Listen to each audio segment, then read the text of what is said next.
dices, hermano Guillermo, y tienes razón. Primero, no lo vas a buscar, perdón, no lo vas a encontrar con detalles totalmente en el Antiguo Testamento, sino que en la herencia que nos dejan los judíos, pero que nosotros a veces la hemos descuidado más que un poquito más que mucho, para comprender esa ley del levirato.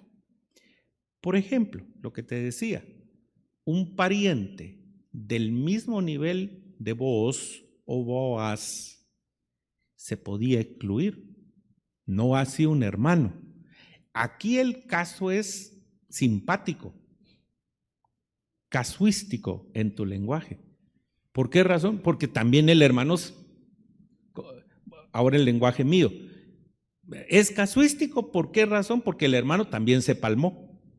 Bueno, o sea, a él la ley del levirato decía que es el hermano, pero que León también se murió. Entonces, ahí es donde entran las interpretaciones rabínicas, ¿verdad? Entonces, por eso estaba en esa línea, que no la vamos a identificar, pero en esa línea, el pariente próximo cercano. O sea, ahí es donde entran ya las interpretaciones rabínicas y cómo se establecen esos leviratos que a nosotros nos presentan en el libro de Ruth el resultado, no los detalles, el resultado. Pero que la cultura nos podría ayudar a identificar. Por eso yo le respondía, no respondía, sino que añadía a lo de Juanjo. Solo recupero tu criterio. Pensé que Ruth, pero ¿qué si es Noemí? Pero también vos tiene una participación aquí. ¿Por qué? Porque pudo haberse negado, ¿verdad? O sea, y ahí es donde yo encuentro todavía más glorificación al mismo Booz, porque pudiendo haberse negado, lo acepta. En Luis Berkhoff, la teología sistemática de Luis Berkhoff, en el tema de la cristología, hay una afirmación de Jesucristo. Pudiendo haber pecado, no pecó, ¿verdad? Pudiendo haber pecado. Quiere decir que la afirmación cristológica de Luis Berkhoff no le atribuye a Jesucristo un perfil gnóstico. El gnóstico le atribuía a Jesucristo imposible que Jesús hubiera pecado. Luis Berkhoff no. Con una cristología más paulina dice, es posible que pudiendo haber pecado, no pecó. Eso lo hace mejor Señor para mi vida. Pudiendo haber pecado, no pecó. Pudiendo haberse negado Booz, no se negó. Ese es Marvel, se queda atrás, va, mijo. No está, pero sí se encuentra en el desarrollo, las narraciones e interpretaciones rabínicas, ¿verdad? Y de la cultura judía, ¿verdad? Jaime, decime, mijo. Con el advenimiento de los neogálatas, es decir, los mesiánicos que quieren judaizar, quizás eso nos ha hecho un poco daño a que tengamos cierta aversión hacia hurgar o investigar entre las fuentes judías. Entonces nos olvidamos de la Mishnah, de la Gemara, del Talmud, nos olvidamos de la Halajá, de la Agadá, de todos esos aportes. Nos olvidamos, doctor Basariegos, sí, del periodo intertestamentario. Sí. Y entonces no le encontramos conexión al antiguo con el nuevo, porque como no hay periodo intertestamentario, porque tenemos cierta aversión. Y por ahí hay mucha gente que tiene mucho respaldo de Dios y que crece numéricamente y que predica todos los días contra la judaizar. Cuidado con estar judaizando, y creo que sin darnos cuenta, de manera inconsciente, han estado infiltrándonos con ideas de que todo aquello que huela a cultura israelí o cultura judía es judaizar. No, yo creo que tenemos que tener mucho cuidado. Hay Judaizar sería tener que volvernos a circuncidarnos para alcanzar la salvación junto con Cristo, como les pasaba a los Gálatas, que los regañó tanto el apóstol Pablo. Pero que ese tipo de cosas contra la judaización no nos separe a nosotros de hurgar en las fuentes judías muchísimas cosas que nos podrían ayudar a explicar esas inquietudes, esas preguntas, esos cuestionamientos que nos planteamos en torno, por ejemplo, a lo que decía usted, realmente qué parentesco había entre Elimelec y Booz. Esas cosas que no las encontramos nosotros muchas veces explicadas en la Biblia, sí las podríamos encontrar en algún midrash, en algún proceso del Talmud, en alguna halajá, en alguna agadá, que hay suficientes. Entonces, nosotros no estamos judaizando. La cultura judía, elaborada en todas esas construcciones durante el periodo intertestamentario, podrían hacernos muchos aportes a la hora de interpretar, de reformular, de hacer hermenéutica de los pasajes de los textos bíblicos. Lo que hace Juanjo, cuando nos cita Segunda Macabeos, ¿verdad? Es comprender hasta cierto punto qué sucedió cuando, digamos, un ejemplo simple. Si tengo aquí un candelero de oro, un candelero, una réplica de 7 brazos y aquí una de 9 brazos, bueno, yo puedo comprender a la luz del Levítico o del Éxodo, del Pentateuco, el candelero de 7 brazos y explicarlo. Pero ¿y de dónde me sale a mí este candelero de 9 brazos? ¿Cuándo le salieron 2 brazos más? Y comprender en ese periodo que el fundamentalismo le llamó periodo del silencio. No hubo tal silencio, ¿verdad? Ahí hay una manifestación de Dios, solo que, ahora bien, otra vez el choque de la cultura oriental y la cultura occidental. Para nosotros, la historia humana va en paralelo a la historia divina, pero nunca se cruzan. Para el judío, la historia es monorriel, de un solo es un monorriel. ¿Por qué? Porque para el judío, historia de la humanidad es historia divina también. Por eso es que los libros que nosotros llamamos históricos, ellos les llaman de los profetas anteriores. ¿Qué quiere decir eso? Que para ellos la historia, la profanación de Antíoco Epífanes, que Juanjo mencionó, y la fiesta de la purificación, tiene que ser entendida como intervención divina, a tal punto que Jesucristo cumple con leyes y fiestas mosaicas, como la Pascua, por ejemplo, pero también la fiesta de la purificación cuando se presenta, por supuesto motivado por sus padres, cuando se presenta él a los 12 años. Esa es una fiesta posmosaica y muy cercana a la historia de Jesús. ¿Por qué? Porque fue en el tiempo del imperio helénico, de los griegos, de los ptolomeos, ahí todavía participando, la profanación del templo y una fiesta que históricamente va a determinar hasta el día de hoy la consagración de los jóvenes a los 12 años. Ahora, hermano Guillermo, y en esa sintonía, porque yo creo que estamos en esa sintonía, todo eso está como material extrabíblico. Y en alguna ocasión yo les dije que lo bíblico es fundamental, lo extrabíblico nos alimenta y lo antibíblico nos prepara, ¿verdad? Por ejemplo, a los libros extrabíblicos, las ciencias bíblicas las llama deuteronomistas, pero a los libros antibíblicos los llama apócrifos, como el Evangelio de Judas, por ejemplo, que fue tan popular en nuestro medio. ¿Por qué? Porque es pura herencia gnóstica, ¿verdad? En cambio, la de historia de los macabeos es historia del pueblo de Dios, que no entra en el canon primero, pero que esos libros nos enseñan a ver la historia y las situaciones del pueblo judío, para que entonces cuando nosotros entramos al Nuevo Testamento, comprendemos la raigambre de Juan el Bautista, por ejemplo, la raigambre de los fariseos, saduceos, de los celotes incluso. Comprendemos incluso algunas de las costumbres, como la de Jesús de presentarse a los 12 años al templo. No lo vamos a encontrar en el Antiguo Testamento, lo vamos a encontrar en las fuentes extrabíblicas, y eso nos ayudará a ver que el contexto también vincula la historia del pueblo del Señor con su cotidianidad, ¿verdad? Y entonces nos da la oportunidad de hacer una mejor hermenéutica, ¿verdad? Pero eso, ¿sabe qué nos debe de motivar eso, hermano Guillermo? Por supuesto, a buscar otros factores, otros elementos, otra bibliografía ahí que nos nutra para conocer.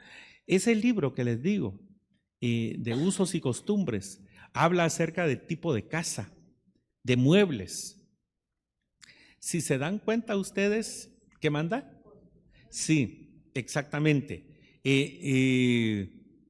Digamos, ahí yo saqué, porque era un trabajo para mi hija, de ese libro de usos y costumbres, comprendimos mejor con mi hija un estudio bíblico que estábamos haciendo del Padre Nuestro.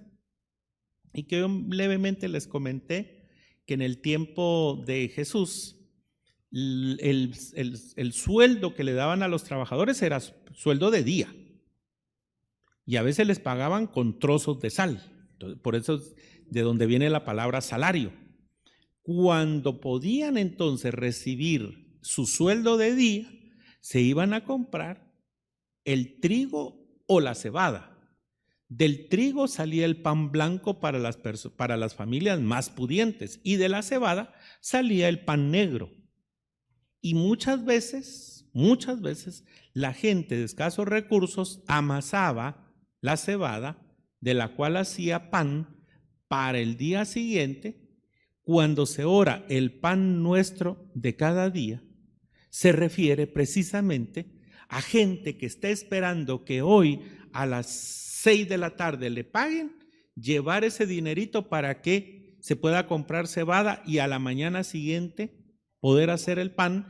Señor, el pan de cada día es una total dependencia. Que existiera pan blanco y pan negro, ¿verdad? Para las clases pudientes y para las clases más populares, también es una enseñanza de por qué dice el pan de cada día, no el pan del mes.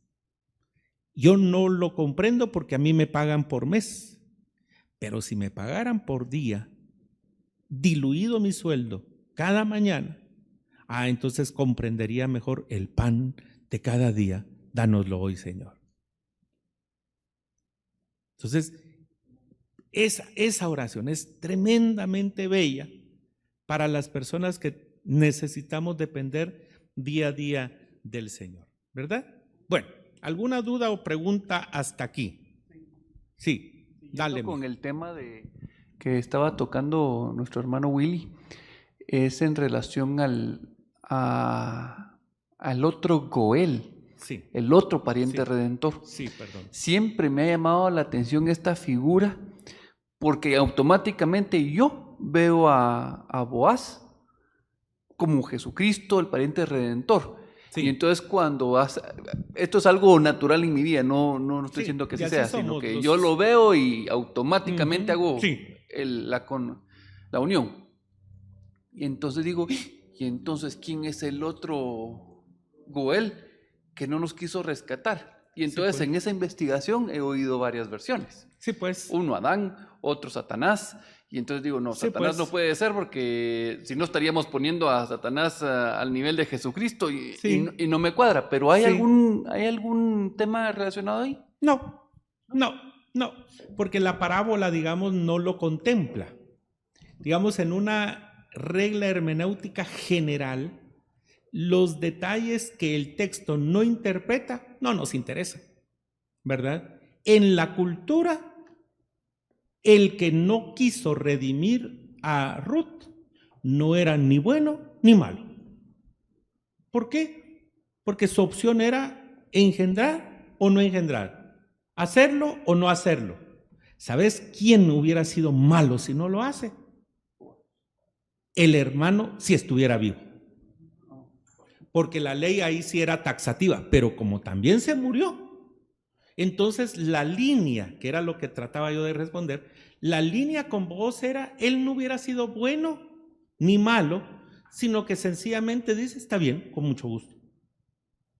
Pero no lo hace ni bueno ni malo. El otro pariente, ni bueno ni malo, acudió a su derecho. Pues sí. Y entonces eso lo dice la ley. Pero como el texto tampoco no se va por él, se va por vos. Perdón, Sí. esto me genera la duda. El pariente redentor, si es hermano, es obligatorio para los 4 temas que se mencionan en el libro, ¿verdad? Sí. Rescatar el terreno, de haberse vendido por haber sido mal administrador, caer en deudas, vengador de la sangre, Sí. y el levirato, que es darle descendencia. Los 4, ¿verdad? Sí. El hermano está obligado 100%, Sí. y si no cumple, la mujer le puede escupir en la cara, como lo dice en Deuteronomio. Sí. Ahora, Esto es una maldición. sí, Sí. inclusive Dios se lo dice a María, Sí. ¿verdad? Miriam, Sí. ¿verdad? Entonces, lo que me surge la duda es, si no hay hermanos, porque yo pensaba que el pariente redentor iba hasta al más cercano, por eso le llamaban, según entendía yo, el pariente más cercano, porque si no existían hermanos, pasaba a los primos, pasaba a los tíos, hasta que llegara con el que era el pariente redentor, Ajá. ¿verdad? Solo es los hermanos los obligados. Sí. Sí, la ley del levirato. Ahora, voy a decir algo que no está en el texto, pero era también de lo más normal. Hubo familias que perdieron su heredad. O sea, este es un caso sui generis. O sea, lo que hay que comprender es que en todo el pueblo de Israel hubo familias que perdieron su heredad. ¿Verdad? ¿Por qué razón? No todos fueron redimidos. No todos tenían parientes cercanos. ¿Verdad? Entonces, este caso en particular es un caso sui generis. Es de los que sí fueron redimidos. Pero históricamente hubo familias a las que no se les redimió. Ese no es el ejemplo que estamos viendo. El ejemplo que estamos viendo no puede acusar al pariente que se negó, porque en línea directa no estaba comprometido. ¿Quién era? El hermano, pero también se murió, ¿verdad? Es más, si tú lo ves así, Orfa no fue redimida. Y Orfa pasó a ser parte del pueblo de Dios en el momento en el que León se hizo su esposo. Pero no fue redimida. Ahí se muere ella y la historia de ella en el texto bíblico. No quiere decir que no tuvo su propia historia, pero a mí no me interesa Orfa. El texto a quien le da importancia es a Booz y a Ruth. Y no quiere decir que todas las familias fueron redimidas, sino que algunas fueron redimidas y otras no. Bueno, aún en el tema soteriológico, algunas personas son salvas y otras no. Aunque la quiera meter uno, digamos, a la fuerza, no. ¿Qué manda, mija? Me pareció muy interesante en el análisis que hace André Weines cuando habla realmente de Orfa y del Goel que no quiere redimir, y hace una comparativa entre Ruth y Booz, porque aunque no le interesan tal vez al relato, pero sí le interesan de alguna manera al lector, porque yo puedo tomar una opción por uno o por el otro en una posición, ¿verdad? Puedo dejar de ir la salvación o puedo optar por ella, dejando, como decía él, también la relación que hace entre Ruth y Abraham, por ejemplo. Sí. A mí me impactó esas partes que él analiza y le dejan a uno mucho que pensar, ¿verdad? Hija, digamos así, quien no recibe a Cristo como el Señor de su vida y muere en sus delitos y pecados, renuncia a la historia de redención, como Orfa y el pariente próximo cercano que, teniendo la opción, no la tomó. Ahora, también para hermano Guillermo, si el pariente próximo cercano fue, después del hermano que ya no estaba, a quien se le tocó la puerta, puede ser más cercano a Malón que el mismo Booz.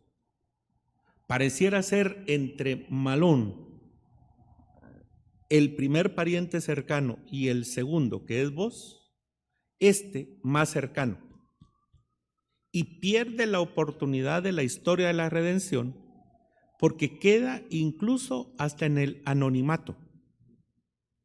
Y Booz no, sale del anonimato para hacer historia de redención. Pero a la Biblia lo que no le interesa es ese tipo que renuncia a la historia de la redención. ¿Quién se pierde? Orfa se pierde también en la historia de la salvación. ¿A quién le da importancia el texto, la historia, Dios a través de su palabra? A Ruth y Booz. Esa nota positiva, digamos, es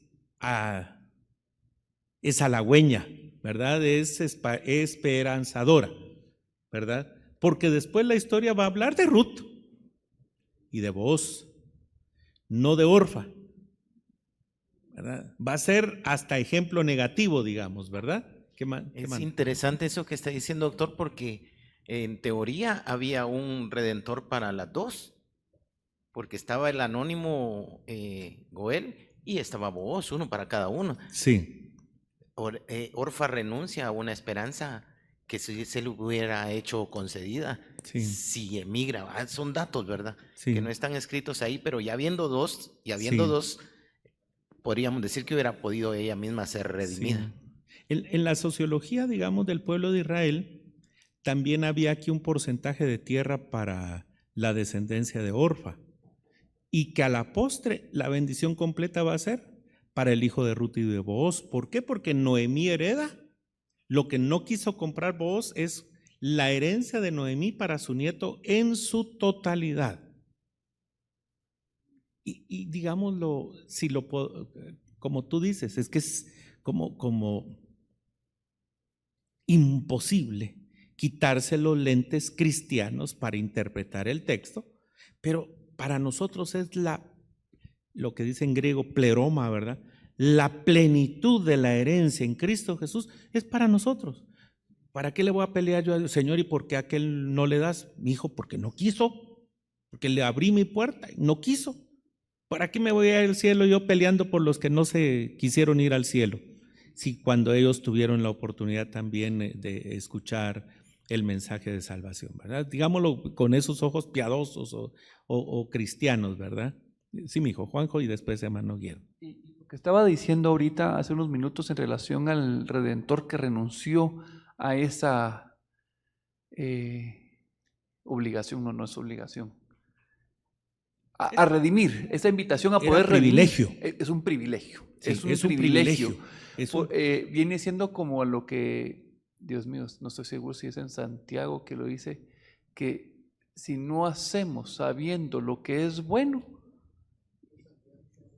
es de Santiago, entonces es pecado, porque sabiendo que podemos hacer el bien y no lo hacemos, eso nos excluye y perdemos la redención por no hacer lo que es bueno, agradable y perfecto ante los ojos de Dios, ¿verdad? Israel como pueblo de Dios, igual que otras naciones, tenían derechos y obligaciones, ¿verdad? Entonces, de alguna manera, por ejemplo, en México, es muy legal que el padrino del niño que bauticé, si yo soy el padrino de ese niño, allí la ley es un poquito más estricta con respecto a que es mi responsabilidad si el papá del güero se muere. Aquí uno es padrino, suponga, yo no he sido padrino de ningún niño, ¿verdad? Pero una persona aquí es padrino de un niño y lo ve ya o en el funeral o en la boda, pero ¿cómo le pasó? ¿Qué pasó? ¿Cómo fue su niñez? ¿Tuvo papá? Tal vez nos enteramos que el papá se murió y no hacemos nada por ello. Eso no puede ser. El compromiso es, miren, falta el papá, para eso estoy yo. Si uno fuera consciente con eso, es casi como decir, digamos, por ejemplo, en la familia de Vera, pobrecitos porque se ponen erizos cuando alguien le dice, mira, me querés servir de fiador para comprar tal cosa. Se ponen erizos, porque el abuelo de Vera, un excelente cristiano, tesorero de la iglesia, fue a parar preso por un carro, hace miles de años, un carro que compró su propio hermano, él fue su fiador. Era mucho dinero para el abuelo Miguel pagar ese carro y el hermano se desapareció con todo el carro. Y él lo terminó pagando y cuando ya no pudo lo metieron preso. Entonces para él, para esa familia, mi suegra dice, Dios guarde, nadie sirva de fiador de nadie. Esa experiencia, esa mala experiencia. Ahora, si comprendiéramos que si yo soy fiador de alguien, mi compromiso es, en primer lugar, son 1,500, ¿puedo pagar? Tal vez sí va. Yo sé que si este falla, a mí me va a tocar. Ni siquiera tendría que reclamarle a nadie de quien yo salgo fiador. No se vale reclamarle, no se vale. Porque conscientemente vos me querés servir de fiador. ¿Qué quiere decir eso? Mira, lo que te estoy diciendo es esto, voy a comprar esto. Posiblemente no lo logre pagar en su totalidad. ¿Lo querés pagar vos si en dado caso yo fallo? Sí, yo quiero ser tu fiador. Basta. Pero eso es lo que no analizamos nosotros. Exactamente. Entonces, el que me pide a mí que yo sea su fiador, él no tendría por qué pasar las penas de que si no puede pagar, porque para eso yo le dije que sí. Por eso, si no puedo, no me comprometo. Pero si me comprometo, yo digo, sí, mira, yo voy a pagar el producto si tú no lo puedes pagar, conscientemente. Me vienen a tocar la puerta de la casa para que pague, ¿para qué voy a maltratar a aquel si él me preguntó si yo quería o no quería? Y yo dije que sí, pero en nuestra cultura es, haceme el favor vos, haceme el favor. Pero ahí aplica perfectamente lo que dice Oseas. Por ignorancia es que perece mi pueblo, porque la palabra lo dice claramente. ¿Sí? Y es una falta de realmente de un escudriñar las escrituras, y aparte de que no se escudriñan las escrituras, no se predican las escrituras. Sí. Porque esa es parte de la enseñanza que nos corresponde a nosotros, también darle al pueblo. Porque nuestro pueblo viene ignorante en muchas áreas de la vida práctica que están claramente escritas. Mire, digamos, yo quiero a uno de mis cuñados así, el esposo de mi segunda hermana. Cuando compró su casa, él iba a abonar 7,000 quetzales. Yo ganaba 9,000 en la iglesia. Entonces yo hice mis cuentas, 9,000. Ya casado, con hijos de 3 y casi 5 años. Mira vos, si fallás, yo no puedo. Porque gano 9,000 quetzales en la iglesia. Y tu cuota van a ser 7,000 quetzales vos. Yo no podría. Ahí no es una cuestión de ignorancia. Sí, vos tenés razón, ¿verdad? Y seguimos queriéndonos hasta el día de hoy. Ya solo le faltan 3 años para pagar, 3 o 4 años su casa. Pero yo no podía ser su fiador. Cuando hice números de lo que me hubiera correspondido a mí pagar, si en dado caso él no paga. Muy bien.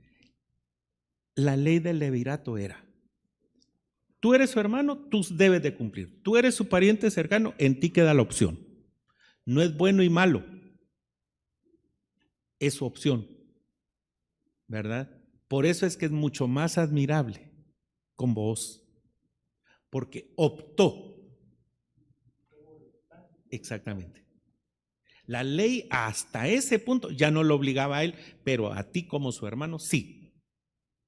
Pero como murió el hermano, el pariente próximo cercano.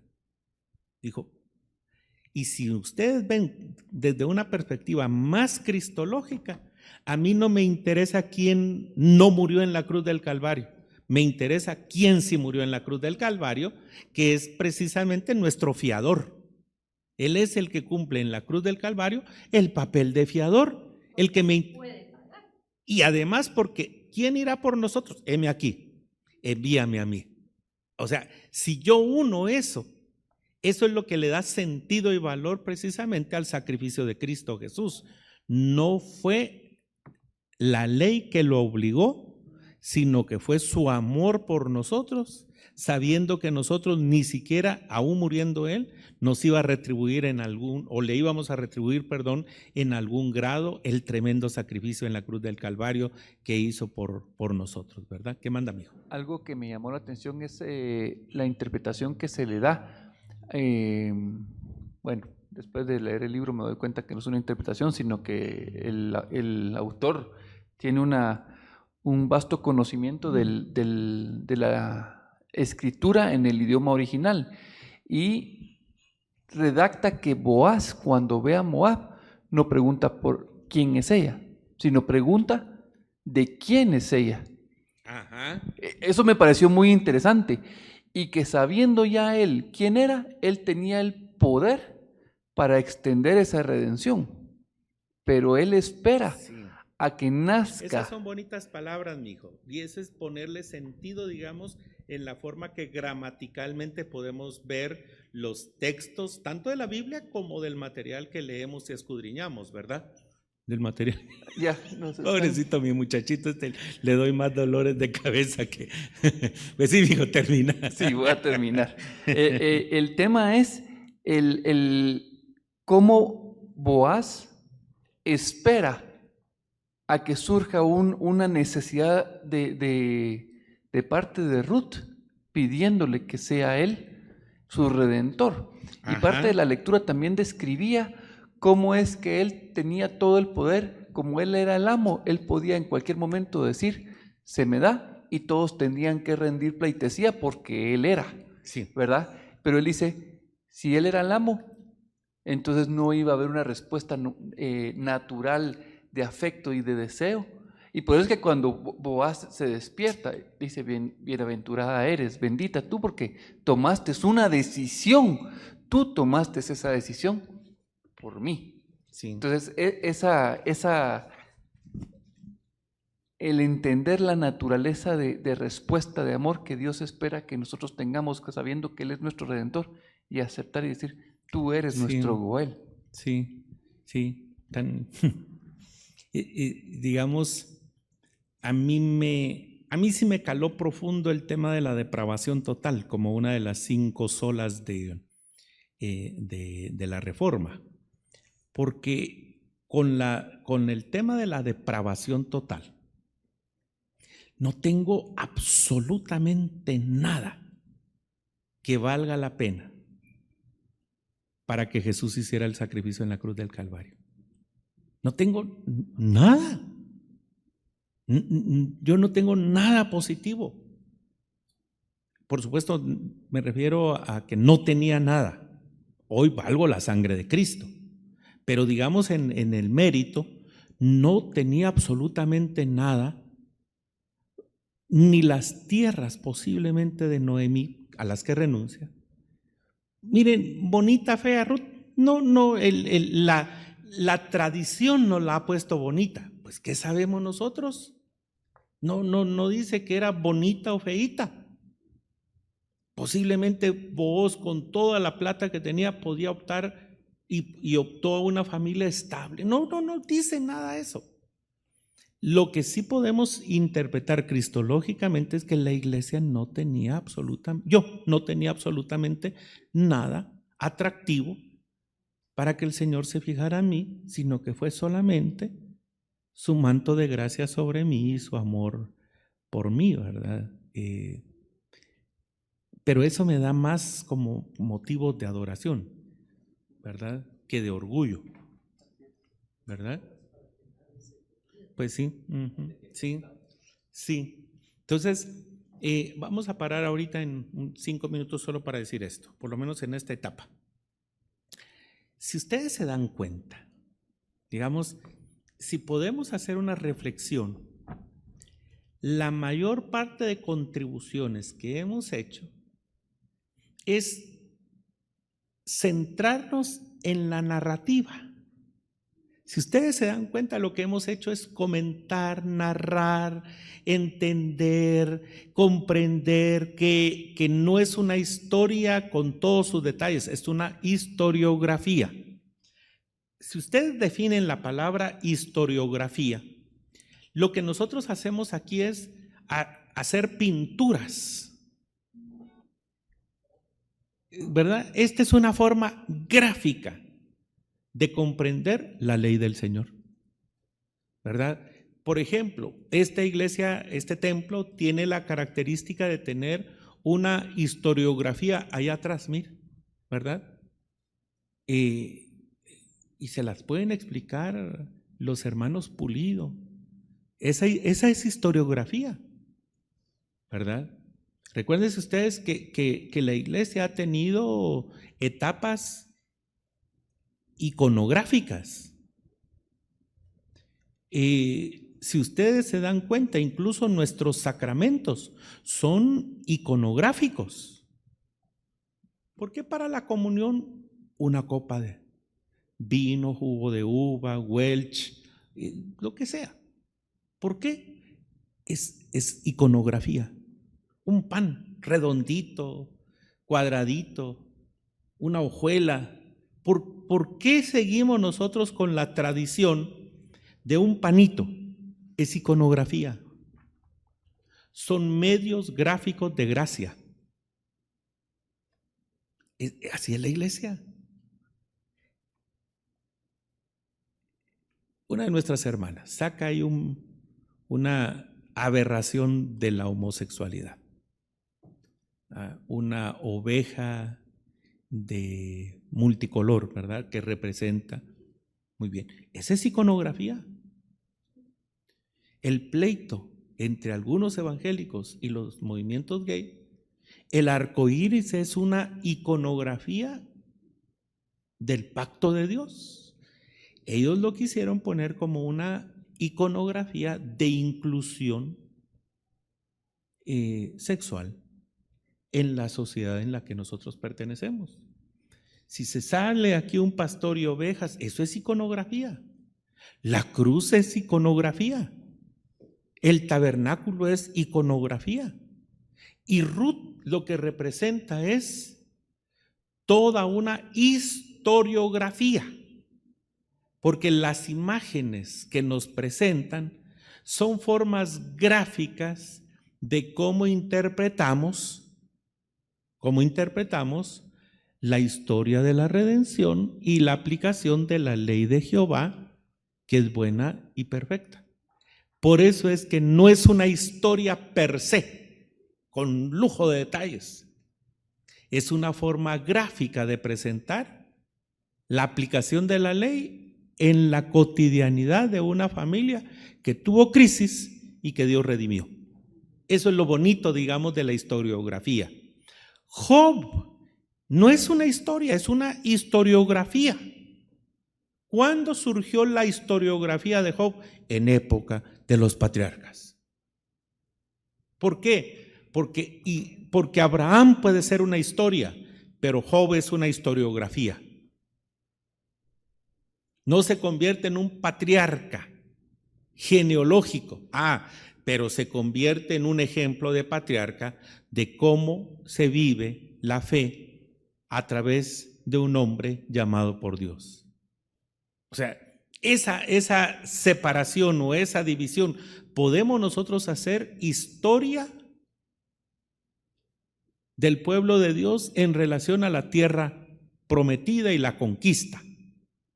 Pero de Ruth no debemos hacer una historia, aunque ellos se preocupen, el autor o autores, de ubicarnos a Ruth en un contexto histórico, en tiempo de los jueces.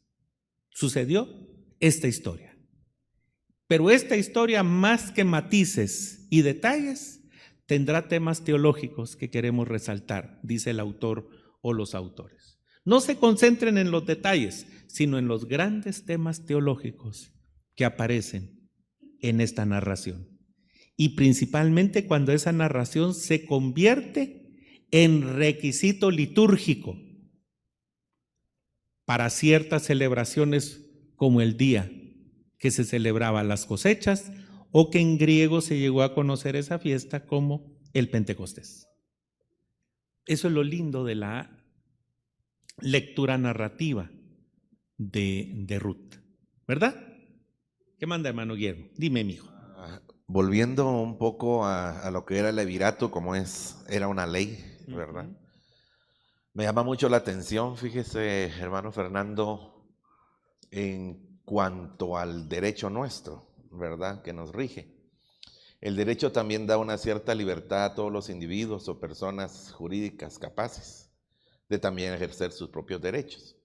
Por ejemplo, está el derecho adjetivo, que es un derecho impuesto, coercitivo, sí, obligatorio, ¿verdad? Y está el derecho subjetivo, que es el derecho propio a que yo lo puedo ejercer. Y el derecho adjetivo no me va a calificar con una penalización actuar bajo ese derecho subjetivo, ¿verdad? Me llama la atención porque como era una ley impuesta por Dios para el heredero, por así decirlo, ¿verdad? O la línea ascendente, Onán no se allega, bueno, se allega a Tamar, pero cuando llegaba el momento de la eyaculación, ¿verdad?, él vertía fuera su esperma, ¿verdad? sí.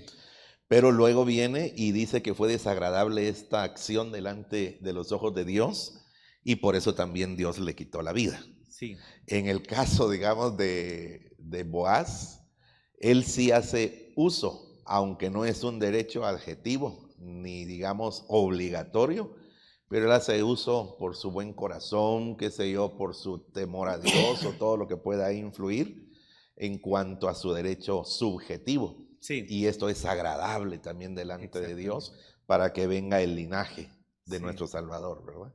Sí, mira, lo que tú estás haciendo es tomando ya un tema y entonces tú ves ejemplos negativos, porque los hay en la Sagrada Escritura. Esta ley no se cumplió en esta ocasión con este ejemplo negativo. Esta ley se cumplió positivamente en esta ocasión, digamos, con Ruth, con la característica de que no era tan cercano y a pesar de eso lo quiso hacer. Eso le da más valor, digamos, a la acción, al acto redentitivo, pero también da valor a la enseñanza que recibía el pueblo de nuestro buen Señor, ¿verdad? Amén. Sí.